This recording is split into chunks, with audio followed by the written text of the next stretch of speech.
जय श्री हरि, जय जय श्री हरि।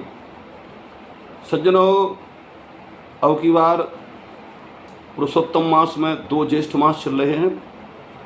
कई लोगों के मेरे पास प्रश्न आए कि महाराज जी, अब की बार दशहरा मल मास में ही मनाना चाहिए या दूसरे शुद्ध मास में मनाना चाहिए। तो सज्जनों, दशहरा का जो नियम है शास्त्रोक्त ब्रह्म पुराण में ऐसा लिखा है, ये मेरे पास में प्रमाण है। ज्येष्ठे मासी सिते पक्षे दशमी हस संयुता हरते 10 पापानी तस्मात् दशहरा स्मृता।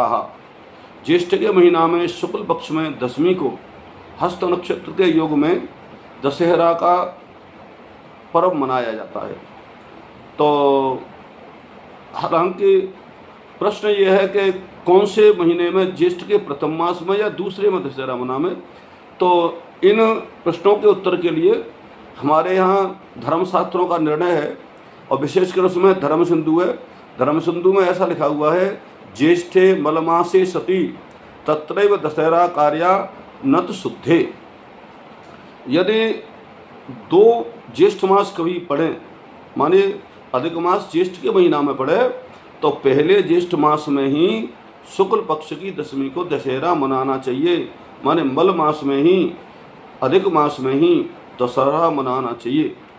इस प्रमाण के आधार पे अब की बार जो दशहरा है वो दिनांक 25 मई 2026 सोमवार को मनाया जाएगा। तो दशहरा का विशेष महत्व होता है।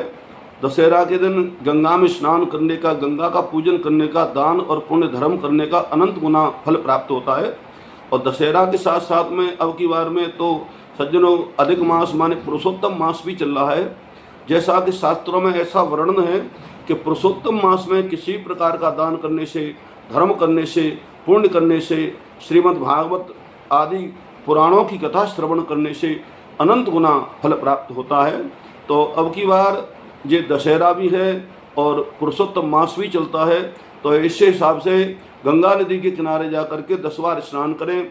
उसके बाद गंगा मैया का पंचोपचार से, दशोपचार से, षोडशोपचार से पूजन करें और खूब दान पुण्य धर्म करें। इसका विशेष महत्व होता है। तो सज्जनों, दशहरा के विषय में मेरा यही उत्तर है। अब की बार 25 मई 2026 सोमवार को ही दशहरा मान्य होगा। आप इस बात का ध्यान रखें, उसी दिन ये सब कार्य करने हैं। जय श्री हरि, जय जय श्री हरि।